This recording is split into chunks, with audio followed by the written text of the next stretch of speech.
most awesome Sims 2 fans. Welcome to the channel. I'm your host, Tipsy Mommy Shark, and today we're giving one very basic downtown house a Sim York full glow up. This build is inspired by Queen-style homes from when I lived in New York City. Stick around till the end to grab this build absolutely free, plus a little Sims in the City gossip because downtown never stays quiet for long. Let's get started. I wanted to renovate this downtown starter house. For those of you new here, I had taken a basic downtown neighborhood available in any version of The Sims 2. We've slowly been transforming it into a very Sims version of New York. If you want to see how Sim York came to be, the drama, the delusion, the density, I will leave a link in the description down below. Now, in classic Max's fashion, this starter house needed, well, everything. I decided it was going to be renovated for Nina Caliente and Daniel Pleasant. Yes, those two. I'm name dropping for my lore fans because they recently moved in together in my Pleasantview. Let me assure you, that did not happen quietly. I'll get into the scandal a little later while I'm decorating, but for now, just know they needed somewhere new, somewhere anonymous, somewhere where the neighbors didn't casually ask why Daniel wasn't coming home to marry Sue. They were welcome to Sim York because here, you don't move in to start over, you move in to hide. This is the area of Sim York meant to represent the outskirts of the city, aka Queens. I pulled a couple of real-life listings from Queens, New York for reference, and you're going to see them here on your screen. One house is bigger than the other, and somehow they end up both costing over $1.5 million. But this is the vibe that I'm going for. Tiny, expensive, and aggressively realistic. I did end up choosing the bigger one for the actual build because Nina and Daniel need space. I thought they had about 50 or 60,000 simoleons. I was wrong. I did try while I was building to keep the structure itself around 35,000 simoleons before decorating with a practical layout. I wanted 2 bedrooms and 2.5 bathrooms because if you're going to escape scandal, you need options and doors, preferably ones that lock. By the time I reached this point in the build, I honestly breathed a sigh of relief.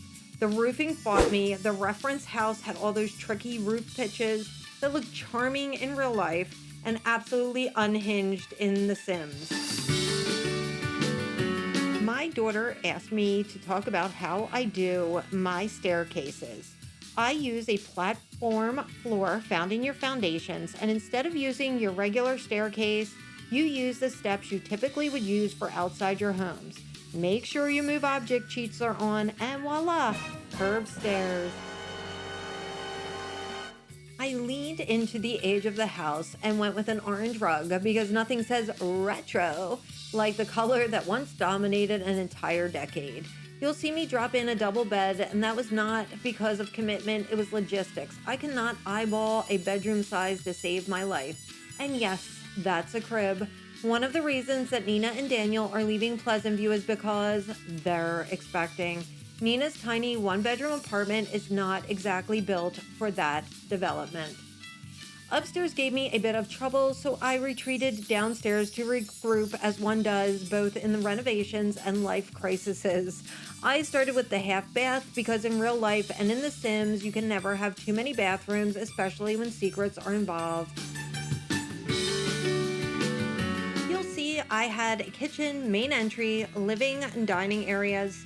I wanted the layout to feel more chopped up, like older homes before everything became one giant open floor plan where you can see every bad decision from every angle. Some walls exist for a reason. I went with browns, greens, and mustards, the colors of my childhood. Yes, I'm dating myself, but it's fine. We're fine. In Nina's room, I switched to yellows and blues, and of course I added pink because that is her signature color. And if there's one thing that I remember about the late 70s, its color coordination was optional and enthusiasm was mandatory. I also used a lot of printed wallpapers. It felt right for the strange retro house. Like different rooms were redone in different decades depending on somebody's mood, budget, or mild emotional breakdown. Cohesion is a suggestion. While I was watching the playback, I realized I probably should have chosen a different kitchen style for this build, but honestly, I've always had a soft spot for the cozy country kitchen look, and it feels like somebody wants to bake pies there, but we know Nina will pretend to. I finish up that area and tackle bathrooms next. They're pretty basic and do a bit of exterior work, and then we'll let Nina and Daniel purchase the home before decorating. It's at this point that I save the file for all of you. I try not to upload homes whenever possible that Sims have lived in because the Sims can be, let's call it, sensitive, and I try to avoid any kind of corruption for you all. This finished house, the build up to this undecorated point, is available free on my Patreon, no membership required, and the link will be in the description down below. I can't wait to see how you decide to decorate this house for your Sims. Let me know how you like it in the comments. When I moved Nina and Daniel into the house, I realized with horror they did not have the disposable income after the purchase I thought they had. If I remember correctly, it was low, about 19,000 simoleons for me to use to decorate. I felt Nina would want her home to be warm and cozy, and we'll talk more about that in a few moments. Now, for the Sims stories and the tea I promised. Daniel Pleasant has always been a known cheater since 2004 when The Sims 2 came out. We found he was cheating with the maid, Kaylin, and honestly, some of us have never emotionally recovered. I've been setting up a playthrough that I loosely call Return to Pleasantview. I have this Pleasantview attached to Sim York and started renovating it as if Will Wright had released it today with all the expansion packs, not EA. Because if we're rewriting history, we might as well do it properly. How might this neighborhood be set up differently, I thought? Who would thrive? Who would spiral? Who would still make absolutely terrible decisions? I've kept all the original scripted events because, well, chaos is a tradition. Daniel did cheat with the maid, and Mary Sue came home early and caught him. That is iconic behavior. But unlike in years past, I had Mary Sue immediately break up with him and throw his cheating butt out of the family home. That was growth, boundaries, consequences, and I love to see it. You go, girl. Daniel moved in with his sister, Jennifer Burb, which already feels like a red flag wrapped in a midlife crisis. I did have a plan that he was going to move in with Caitlin the maid, but while I was playing a rotation with the Caliente household, I had Nina go out with Daniel, and after one sizzling hot date and an unexpected pregnancy, I realized something very important. The Sims 2 had once again chosen chaos for me. I promise, I'm totally innocent. I had nothing to do with it.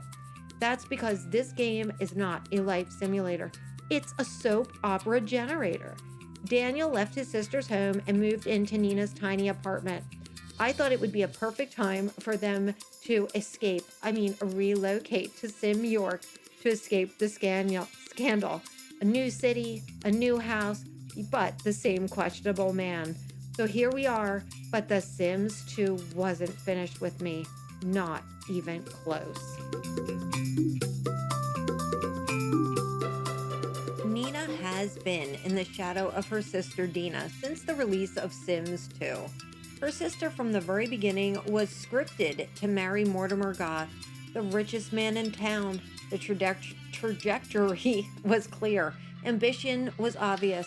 The gold was diggable. Meanwhile, Nina is treated like the redheaded stepsister of Pleasantview for the last 20 years. The fun one, the romance sim, the temporary distraction, not the wife, not the legacy, not the mansion type. When the opportunity came for the script to change, for Nina to end up with the wealthy, iconic sim character like her sister, I had to take it. I mean, she did. If The Sims 2 is offering you a scandalized ex-husband with alimony trauma and unresolved midlife issues, who am I to stand in the way of destiny? That is why I said I thought she would want her home warm and cozy. because this isn't just about decor, it's about psychological warfare with her sister. Her sister's over there sitting in that old, drafty goth mansion, all towering ceilings, dark hallways, ancestral portraits and ghosts judging you from across the room. Very dramatic, very I married into old money. But Nina is building something intentional, intimate, carefully styled, soft lighting, warm woods, plush carpets, because if you don't get handed a haunted mansion, you get ambiance. And she got more than we both bargained for, because when you steal a storyline from 2004 and try to rewrite it in 2026, beware, Simmers. The game doesn't forget. It escalates. It looks at your carefully curated redemption arc and hands you twins. Twin girls, because apparently irony is alive and well in The Sims 2. The same man who left twin girls behind in Pleasantview now has two more. Oh, matching bassinets, double bottles, double screaming, double 3 a.m. regret, mainly from me. I can barely tolerate one baby or toddler at a time, but twins? This is not a storyline. This is a Sims 2 punishment. Thanks to my mods, our couple was able to take out a very responsible, very adult loan to grab a few completely unplanned extras after the twin births, along with being hit by their first set of bills. Nothing says fresh start in Sim York like debt and diapers. I can only hope Nina returns to work soon, because it would be deeply unfortunate for the repo man to show up before the paint dries. Luckily, nobody in Pleasantview will know. Probably. For me, this build almost felt boring compared to the chaos of my last few projects. Just decorating, budgeting, pretending everything is stable. I'm absolutely not thinking about what awaits me when I return to this household to manage infant twins. Nope, that's a future me problem. Mary Sue does know where Daniel is living, and there's been a few knocked over trash cans. Let's just say we've had a bit of a roach problem. If you could take a moment to like and subscribe, I would deeply appreciate it. It would genuinely make me smile as I sit here listening to the synchronized twin crying at 3 a.m. I'm looking forward to moving on to our next build project quickly before social services, the repo man, or karma pays me another visit. Happy simming, and bye-bye.